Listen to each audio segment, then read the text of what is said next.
Welcome to the channel, DRSN here. Today's video, we're tackling a massive generational heavyweight battle between Shaquille O'Neal and Nikola Jokic. This is the ultimate clash of styles at the center position. On one side, you have the most physically dominant, unstoppable force in the modern basketball history. On the other hand, you have the most skilled pass-first triple-double machine the center position has ever seen. We will decide who's the greater and better basketball player.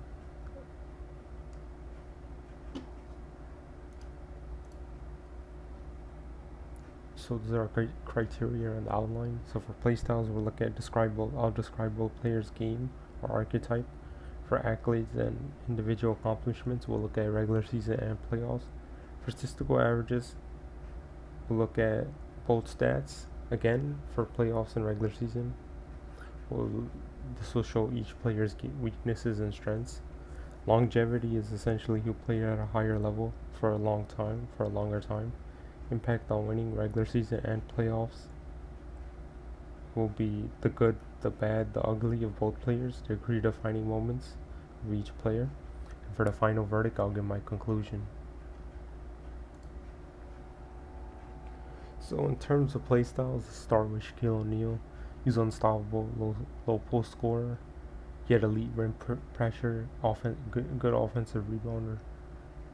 He was an interior rim protector, so that's essentially similar to the second bullet point. He had physical dominance, so he's like 300 to 280 pounds, and he was agile for that size, so he could run up. He could become a good transition finisher, as he was like early in his career on the Orlando Magic. But he was a low post bully. Like, he would break the rims to where the backboard will fall off and the game will be delayed, and then the league had to keep an extra backboard and extra rim in case for his games. So in case it will break, they'll replace it right away. Shaq also changed the rules where zone defenses were legalized.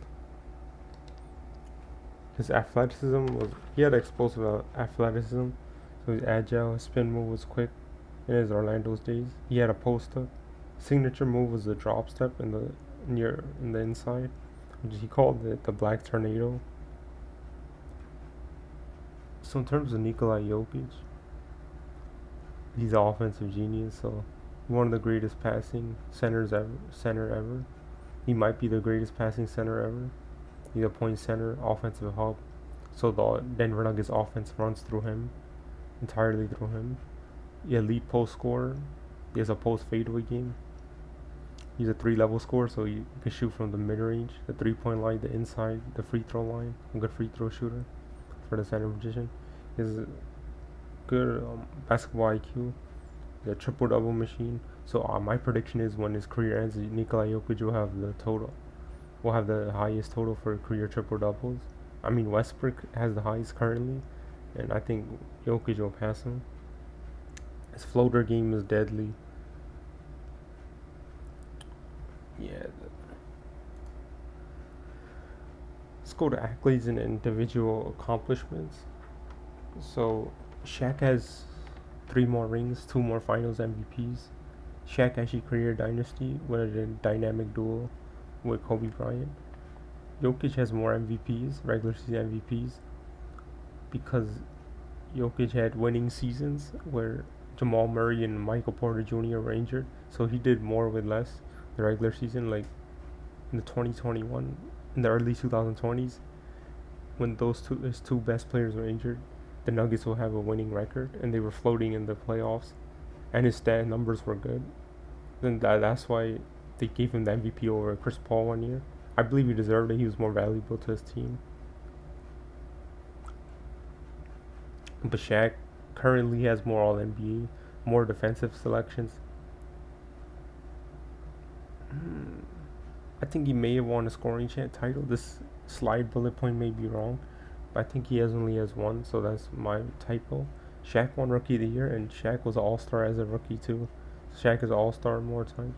Jokic also, but currently in this current season, was assist leader and a rebounding leader. So that shows Jokic's all-around game. Jokic has a Western Conference Finals MVP over Shaq, but they didn't have that award in Shaq's play day when Shaq played. So this is a new award that they recently added. Because Nikola Jokic's career isn't over for this, the Shaq wins it here in terms of accolades and individual accomplishments. But Jokic's career isn't over, so he still has a resume to build. Jokic. In terms of statistical averages, as if you could look at these averages, Shaq is, I think, a better athlete, better rim protector because he has more blocks. He's better at scoring in the inside. His playmaking was predominantly drawing double teams and then giving it to Derek Fisher, or Rick Fox, or Robert Horry for a three. But Jokic's stats are more all around, so he averages more assists because he's actually a playmaker. He's more offensively all around. He has more steals because he intercepts passing lanes, so he doesn't get blocks, but he gets steals. And Jokic also has higher three point percentage is higher. His mid range, his 2-point field goal percentage from the mid range, and his free throw shooting is higher. Shaq has a higher field goal percentage, total field goal percentage, but that's because his shot selection. So Jokic takes outside shots. That's why his field goal percentage is lower. So in terms of my conclusion for statistical averages, I'll give it to Jokic because his stats are more all around, and advanced analytics, so like PER, which is not mentioned, like I didn't show it in this slide, with advanced metrics, they favor Jokic as well. In terms of longevity, Shaq played 19 seasons, is 28,596 career points, 15-time All-Star. So he's elite from 93 to 06, so he's elite for 14 seasons where he played well. He declined after age 34 because he didn't condition, he didn't take care of his body properly. I think he let the foot off the gas, and then he got injured too. Jokic has 10 seasons or more, 10 plus, so he's still active. He has 16,000 career points plus, but he's still climbing. He was elite from 2018, 2019 to now. So I'm saying 2018 to 2019 because that's the first year Nuggets, they broke out as a team. They won 50 games and they were the second seed in the Western Conference. But his prime is still ongoing, so Jokic is rarely injured. He relies on his skill and IQ rather than athleticism. So that's a foreshadowing of his excellent long-term aging potential. So he'll have longevity. Also, Jokic is the all-time leader in career assists for the center position. So he has that over Shaq despite playing less time. Because he's not relying on athleticism, you've seen players relying on their athleticism not last long, like Derrick Rose, John Wall. With the injuries, they lowered their athleticism and their careers, they weren't the same. But it's not the case for guys like Jokic because his physique, he's just build heavy and he could barely jump, but he's skilled. He could pass. And because of that, he's gonna last long. He's gonna have a long career. Impact on winning in the regular season. Jokic has the edge only in MVPs, in that he has 2 more. But Shaq was a top 5 MVP candidate more. Even though Jokic will pass him in that probably. Shaq led his team to 61 seasons. So 3 of those 61 seasons were with the Lakers, and one of them was with Orlando Magic in 95, 96. So he led the Lakers to 3 straight number 1 seeds. He's the most dominant player during the early 2000s. While Jokic did lead the Denver Nuggets to his first championship in franchise history, I'll give him credit for that. He's consistently one of the NBA's highest offensive impact players. So his advanced analytics, the offensive win shares, PER, true shooting percentage, Jokic he's pretty high. Even if you compare it to the players in the past, his is high. Jokic, he only led the Nuggets to the number 1 seed once, and that was the year they won the championship. Jokic's Nuggets never won 60 plus wins, but he hasn't played with an all-star player except for this year and Jamal Murray, who made all NBA team, a third. a third team All NBA, and he was All Star, with the exception of this current year. But before he never played with an All Star and a all and a top 75 player. So that's why I'm not gonna penalize Jokic for not winning 60 plus games. I'm not gonna hold that against him, because Shaq played with Penny Hardaway, Dwayne Wade, Kobe Bryant, Steve Nash. He played with LeBron too in the end when he was a role player. But because of Shaq, here I'll give it to Shaq because the 461 seasons where he was the definitive first option on the team. So let's talk about the good impact on winning the playoffs. We'll talk about this will be like the player's career defining moments. So let's start with Jokic because it's short. I'm talking about the Jokic section. So he shocked the world in his 2023 championship run. He's the first player in NBA history to lead the postseason in points, assists, and rebounds. He had multiple historic triple doubles in this playoff run. In the first round, he beat Anthony Edwards, Karl-Anthony Towns, and Rudy Gobert, multiple-time DPOI. He beat Kevin Durant and Devin Booker in the second round. That was seen as an upset because nobody really believed in the Nuggets. People thought Durant was going to win. KD, they had DeAndre Ayton and Chris Paul played. Didn't really play, because he was injured. But in the Western Conference Finals, he beat LeBron and Anthony Davis in a sweep. That was a surprise. People had the Lakers winning. In the finals, he beat Jimmy Butler and Bam Adebayo. So in this run, Jokic beat 3 top 75 players without having a top 75 player or All-Star. So that's impressive. This 23 championship run, it has value. I commend him. He played well. But Shaq, he created a dynasty with Kobe and Phil Jackson. His final stats were crazy. Like the teams, they couldn't stop him. Vlade Divac invented flopping just to guard him. The 2001 playoff run, they went 15-1. That 2001 Lakers, that 01 Lakers, they're considered one of the greatest teams of all time. So I'm gonna break it down playoff run by like who he beat. I'll mention how many Hall of Famers Shaq beat, because he beat a lot of Hall of Famers in the championship runs. Now it says the bullet point, it says centers, but because I'm referring to all positions. So in the 2000 playoff run, in the first round, he beat the Kings with Chris Webber, Vlade Divac, Jason Williams, White Chocolate. In the second round, he beat Jason Kidd and Clifford Robinson. The Western Conference Finals, he beat the Trailblazers with Scottie Pippen and Rasheed Wallace. In the finals, the 2000 finals, they beat Reggie Miller, Chris Mullin. So they had 5 Hall of Famers. The 2000 playoff run, he beat 5 Hall of Famers. And Reggie Miller, Chris Mullin, Scottie Pippen, Jason Kidd, and Vlade Divac. The 2001 playoff run, he beat the Trailblazers with Scottie Pippen, Rasheed Wallace again in the first round. The Kings again with Chris Webber, Vlade Divac, Peja Stojakovic. The Western Conference Finals, he beat Dave Robinson and Tim Duncan Spurs. When Dave Robinson was in the end of his prime, or he was declining, but he's still a good defensive center. The finals, he beat Allen Iverson and Dikembe Mutombo. So in the 2001 playoff run, with Kobe as his sidekick, he beat 6 Hall of Famers. In AAI, Mutombo, Dave Robinson, Tim Duncan, Vlade Divac, and Scottie Pippen. In the 2002 playoff run, he beat, again in the first round, they beat the Trailblazers and Pippen and Rasheed Wallace. The second round, again, he beat Duncan, Tim Duncan, Dave Robinson, Tony Parker as a rookie, Bruce Bowen.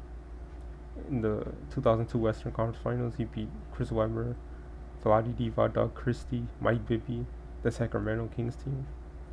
In the 2002 finals, he beat Jason Kidd, Kenya Martin, Richard Jefferson, Gary Kittles. So in the 2002 playoff run, he beat 6 Hall of Famers. So this is why I give the edge to him. He beat more. Jokic's playoff resume, he still has a lot. His career's not over. He still has to beat more Hall of Fame teams and Hall of Fame players. Jokic, in my opinion, because Shaq, he beat a lot of Hall of Fame players in his Lakers run. So this is only his Lakers run, Shaq's. I'm not talking about his Heat run because he was a second option. But I'll still say he was at an all-star level with Dwayne Wade was first option. Let's talk about the bad now, the flaws in both of these people. So Shaq got swept 6 times in the playoffs. Four of those times that are famous are Akeem. He got swept by Akeem in '95. He got humbled by Akeem. '96 he beat Jordan's Bulls, so Jordan got revenge from coming back. He didn't wear number 45 Jordan. He wore number 23, and he swept Shaq's Orlando Magic. '98 they got swept by Karl Malone and Stockton. In '99, Duncan and Dave Robinson swept him. So he got swept a lot.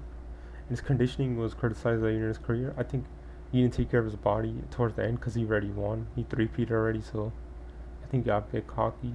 And the 2002 Western Conference Finals, Game 7, there's a controversy with Tim Donaghy, who the NBA in the 2000s, in the early to mid, they had a gambling scandal, so they were like betting games.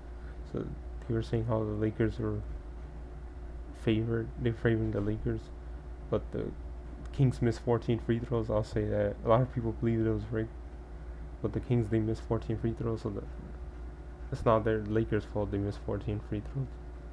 For Jokic's flaws, is his defensive limitations can be targeted in certain matchups. So in the 2020 bubble, his defense was so bad. I remember watching those bubble games, the 2020 playoffs. He's probably never gonna make a defensive all team, which hurts his case against others all-time centers in the all-time rankings.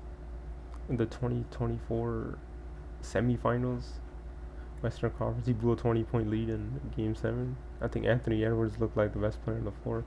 In the 2025 Western Conference semifinals versus Thunder, he blew a 12-point lead in Game 7. He had high turnovers. He was neutralized by Caruso, so Caruso kept stealing the ball from him, and then the Thunder, they won as a result. So he had a lot of turnovers that game. He didn't play well in that Game 7. And another critique of Jokic, I think he flops too much. He flops a lot. He needs to lower his flopping. He needs to lower his complaining to the refs.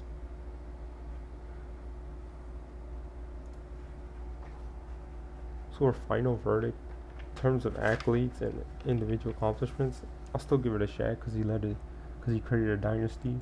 Jokic hasn't done that yet. Jokic needs to win more rings, I think, preferably with the Nuggets. Let's hope the Nuggets, they build a better roster around him.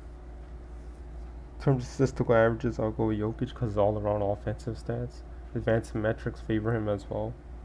Longevity is Shaq for now, but in the future I think it'll be Jokic. So currently is Shaq because of his times he was the All-Star, 15 times he was elite. I believe he's elite for 14 seasons. Impact on winning in regular season and playoffs is Shaq because he has, even though Jokic has 2 more MVPs, but Shaq led his teams to more 60 wins, and he beat more Hall of Famers in his playoff runs.